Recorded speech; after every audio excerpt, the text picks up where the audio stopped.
Selamat malam para pendengar setia di seluruh Indonesia di Dongeng Aki Rukmah. Selamat mendengarkan dan tetap merdeka. Assalamualaikum warahmatullahi wabarakatuh. Bismillahirrahmanirrahim. Alhamdulillahilladzi anjala sakinata fi qulubil mu'minin liyazdadu imana ma imanihim, amma ba'du. Bapak, Ibu, dan kawan-kawan sekalian, alhamdulillah malam ini kita bisa dipertemukan kembali. Selamat malam and sampurasun. Melanjutkan tentang pembicaraan waktu pertemuan penggiat, yaitu salah satu momentum. Momentum itu sekarang adalah saatnya pergantian legislatif, pergantian eksekutif. Nanti kan pada bulan November itu semua kepala daerah itu banyak sekali yang diganti, baik itu gubernur maupun bupati kepala daerah. Nah, momentum ini kita harus manfaatkan. Kemarin kesepakatan kita, bagaimana pemanfaatan momentum? Nah, Aki ini punya pengalaman ketika pemilu tahun 2009. Ingat ya, waktu itu 2009, sebelum pemilu, Aki di Jakarta, di Direktorat Advokasi. Bagaimana kita mendatangi partai-partai yang akan bertandang di pemilu dengan meminta pernyataan atau statement terhadap program kami. Itu di situ ada Pak Andi Ismoyo ya, kepala bidangnya atau subdirektoratnya yang membawahi MPC, Media Production Center. Nah, dari situ dia punya produksi berangkat ke partai-partai. Bahkan pada waktu itu katanya ya tidak semua partai didatangi, ya dipilih yang paling besar.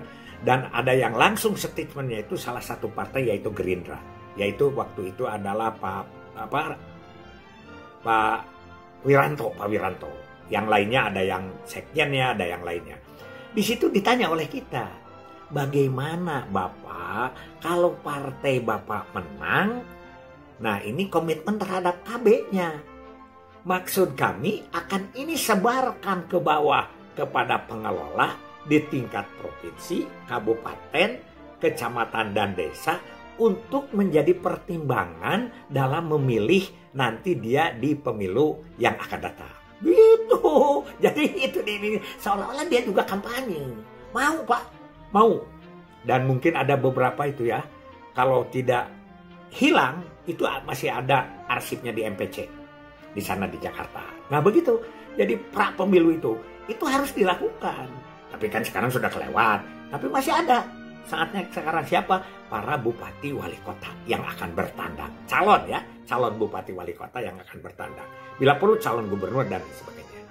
Itu yang pertama. Setelah pemilu, Aki kan digeser nih ke Jawa Barat. Digeser ke Jawa Barat. Jadi pindah pra pemilu Aki di Jakarta. Pasca pemilu Aki di Jawa Barat. Di Jawa Barat Aki tidak memikirkan soal itu, soal pengkondisian momentum. Karena Aki mikirnya bagaimana seorang pimpinan Jawa Barat yang hanya waktunya itu kalau lulus tinggal 2 tahun, 4 bulan, 14 hari. Ya, itulah terpikir mulai bagaimana pengkondisian lapangan yang kemudian menjadi nama Gumelar itu berproses. Tapi di Jawa Barat itu ada seorang kepala seksi, yaitu kepala seksi Penmot. Namanya Sukaryo Teguh Santoso. Beliau kreatif. Jadi waktu Aki ke Jawa Barat itu masih eselon 4 beliau itu. Hanya pembinaan salah satu yang bagus itu adalah dengan IPKB, Ikatan Penulis Keluarga Berencana, yang diketuai oleh Pak Suroso Dasar. Terkenal kan? Suroso Dasar sampai menulis buku dengan judul KB Gagal Mati Berdiri. Itu harus ingat itu. Dan mendapat penghargaan dari dunia itu. Nah, ini Pak Teguh ini tiba-tiba terpikirnya langsung, mungkin juga itu rendesan dari pusat asalnya. tiba-tiba dengan Pak Aan itu sekretaris IPKB, datang ke ruangan Aki. Pak, Bapak siap enggak kalau memberikan pembekalan kepada caleg-caleg terpilih sebelum dilantik, nah supaya memahami tentang program KB. Ya Aki kan bergembira, bila perlu ngasih duit lah. Oh enggak, katanya ini enggak usah ngasih duit. Sebutlah salah satu partai besar, ya mungkin tidak terbesar tapi besar waktu itu di Jawa Barat dengan jumlah anggota legislatif terpilihnya kurang lebih 300 lah. Kalaupun lebihnya tidak seberapa, kurangnya tidak seberapa. Ya, itu 300 itu untuk DPR RI, DPRD provinsi, dan DPRD kabupaten kota se-Jawa Barat. 300 lebih. Nah, kalau kata saya kan siap. Nah, kalau siap, Bapak nanti tanggal sekian. Lupa tanggalnya itu ya, bulannya juga lupa, tapi sebelum dilantik. Yaitu 3 hari berturut-turut dijadwalkan Bapak memberikan materi. Siap lah pokoknya, begitu ya. Seperti itu. Akhirnya Aki datanglah ke sana. Yang lebih hebat lagi ini, si Pak Kasih Penmot ini dengan Pak Aan ini, orang lain yang punya hajat saja, di situ kan ada pemateri itu Pak Cahyokumolo. Ya, Cahyokumolo itu kan kemudian menjadi Mendagri. Dan Profesor Sadu itu disebut materi inti. Tapi waktunya hanya diberi 1 jam untuk berdua dengan panel. 1 jam untuk berdua dengan panel. Sedangkan BKKBN pada saat itu diberi waktu 1 jam penuh sendiri.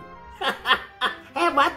Jadi Aki 3 hari terus berturut-turut memberikan materi yang sama kepada seluruh anggota. Ya, karena anggotanya kan berbeda. Yang hari ini siapa, hari besok siapa, dan seterusnya. Nah, banyak diskusi di situ. Bagus sekali pertanyaan. Karena DPRD atau DPR yang terpilih itu bisa yang baru terpilih atau yang lama terpilih kembali. Di situ ada pertanyaan-pertanyaan bagus. Nanti kita akan urai pada sesi berikutnya. Bagus begitulah.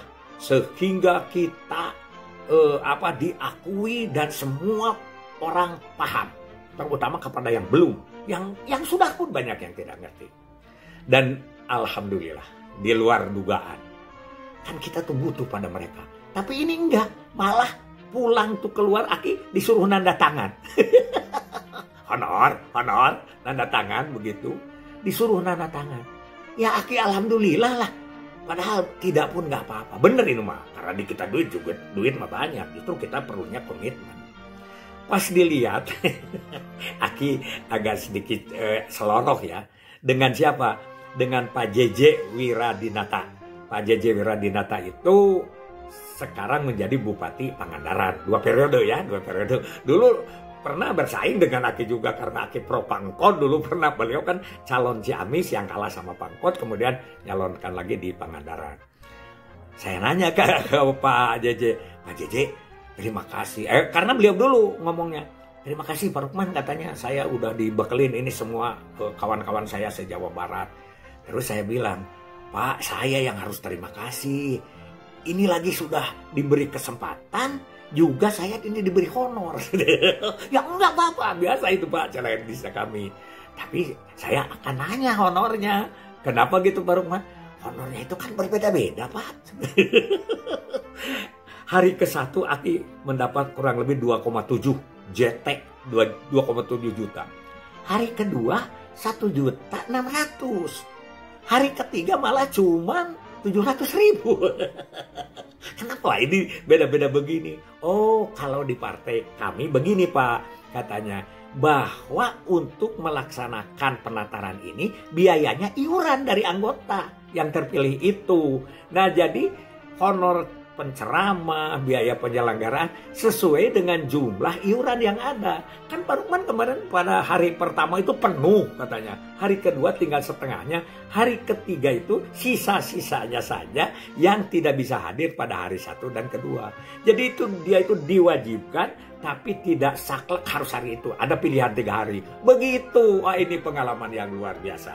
Ini mohon sekarang bekal kepada Bapak Ibu, ya khususnya di kabupaten ke bawah lah, bagaimana mempersiapkan dua hal, dua itu, yaitu momentum setelah pemilihan pemilu kemarin terpilih anggota legislatif, ya, dan yang kedua nanti kita menjelang pemilihan atau pilkada di kabupaten kota.